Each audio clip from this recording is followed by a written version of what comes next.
क्या आप जानते हैं प्रीपोजिशन का सही यूज़ करना?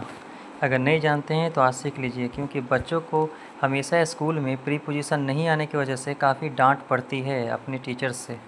एक एक करके मैं आपको वन बाय वन प्रीपोजिशन के बारे में समझाता हूँ। जैसे देखो, he is sitting dash the chair, क्या लगेगा? इन, ऑन, एट या अंडर। तो यहाँ ऑन लगेगा, क्यों?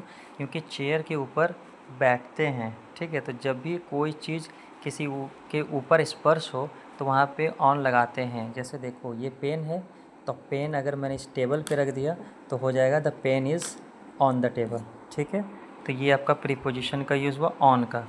अगला है सी लिव्स इन दिल्ली। इन क्यों लगा यहाँ पे?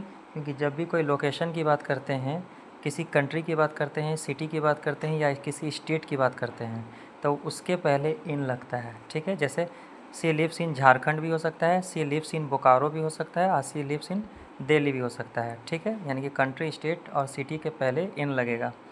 आई will meet you at 5 PM। At कब लगता है? जब हम एग्जैक्ट टाइम का बारे में बात करते हैं। अगर एग्जैक्ट टाइम अगर बताया जा रहा है 5 PM, 6 PM, 7 PM, तो वहाँ पे एट लगता है, ताकि सामने वाला उसी टाइम में आपसे मीट करेगा, यानी कि मिलेगा।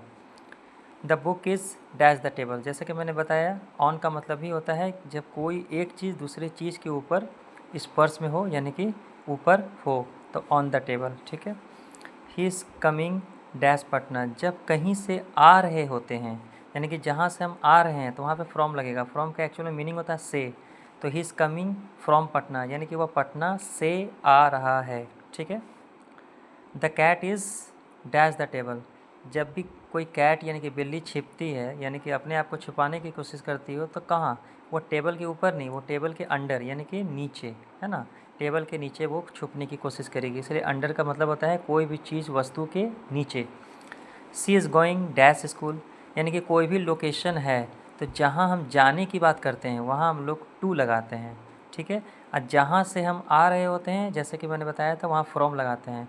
तो जहाँ से आ रहे हैं फ्रॉम, और जिस जगह जा रहे हैं वहाँ पे टू। तो कहाँ जा रहे हैं? स्कूल, इसीलिए she is going to school. अगला है the keys are dash my bag. इसका मतलब क्या? कि की यानी कि चाबी होती है, चाबियाँ कहाँ है? बैग के अंदर। तो जब भी कोई वस्तु किसी दूसरे चीज़ के अंदर अगर होती है, तो वहाँ पे हम लोग इन लगाते हैं। जैसे यहाँ पे, जैसे हम लोग कहाँ रहते हैं? तो दिल्ली के अंदर रहते हैं, मतलब दिल्ली के अंदर। दिल्ली एक जगह है, एक सिटी है, तो उसके लिए हम लोग इन लगाएं। सेम वैसा ही चाबियाँ कहाँ हैं? बैग के अंदर। तो कोई भी चीज़ दूसरे चीज़ के अंदर में जब होगी, तो वहाँ के लिए हम लोग लगाएंगे इन। अगला देखिए, ही वॉज बॉर्न डैश 2005, यानी कि कोई साल के अंदर में भी कोई पैदा हुआ, यानी कि जन्म लेता है, तो उसमें भी हम लोग इन का ही यूज़ करते हैं। तो डैट इज़ द रीज़न यहाँ पे है ही वॉज बॉर्न इन 2005। अगला है we have a meeting dash Monday.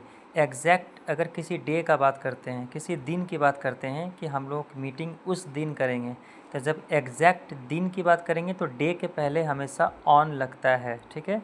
और यहाँ टाइम देखो, मैंने बताया था टाइम से पहले एट लगेगा कि एग्जैक्ट कौन सा टाइम में हम लोग मिलेंगे। और डे के पहले, यानी किसी भी दिन के पहले अगर एग्जैक्ट बताया जाए कि हम लोग मीटिंग किस दिन को करेंगे, तो वहाँ पे हम लोग उसके पहले क्या लगाएंगे? ऑन लगाएंगे। आई होप कि आपको ये जितने सारे जो प्रीपोजिशन मैंने बताया है, इसको एकदम कंसेप्टली आपने समझ लिया होगा। सो सब्सक्राइब करें झारखंड वाले खान सर के लिए आने वाले नेक्स्ट वीडियोज़ के लिए। अभी के लिए थैंक यू सो मच।